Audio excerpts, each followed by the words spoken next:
ঝিনাইদহ সদরে Paris fast food ও coffee corner, তরুণ উদ্যোক্তার নতুন উদ্যোগ। নিজস্ব প্রতিবেদক। ঝিনাইদহ সদর উপজেলার তেঁতুলতলী নলডাঙ্গা সড়কের পাশে গড়ে উঠেছে নতুন একটি আকর্ষণীয় খাবারের দোকান প্যারিস ফাস্টফুড ও কফি কর্নার। দোকানটির উদ্যোক্তা মোহাম্মদ নাজমুল হাসান, যিনি এ নামেই বেশি পরিচিত। তার এই উদ্যোগে এলাকাবাসীর মাঝে তৈরি হয়েছে বেশ সাড়া। জানা গেছে, আধুনিক ও পরিচ্ছন্ন পরিবেশে ফাস্টফুড ও কফির স্বাদ দিতে এই দোকানটি চালু করেছেন তরুণ উদ্যোক্তা নাজমুল হাসান।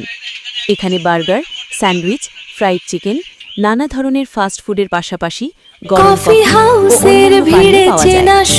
স্থানীয়রা জানান, তেঁতুলতলী নলডাঙ্গা সড়কে চলাচলকারী পথচারী ও তরুণদের জন্য এটি একটি নতুন আড্ডা ও খাবারের স্থান হয়ে উঠেছে। প্রতিদিন বিকেল থেকে রাত পর্যন্ত দোকানটিতে ভিড় লক্ষ্য করা যায়।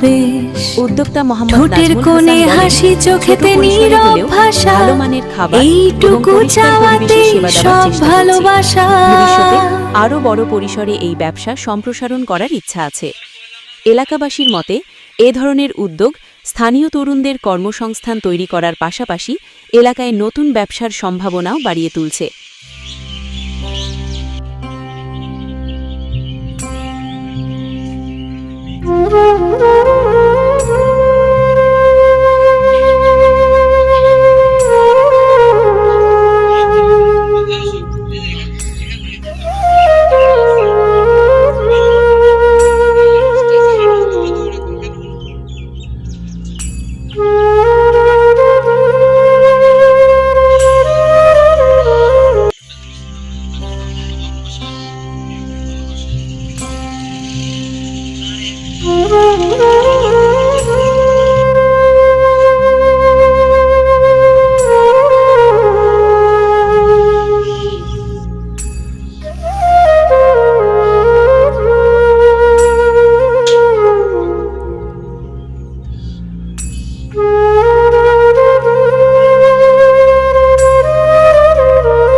News Bangla 24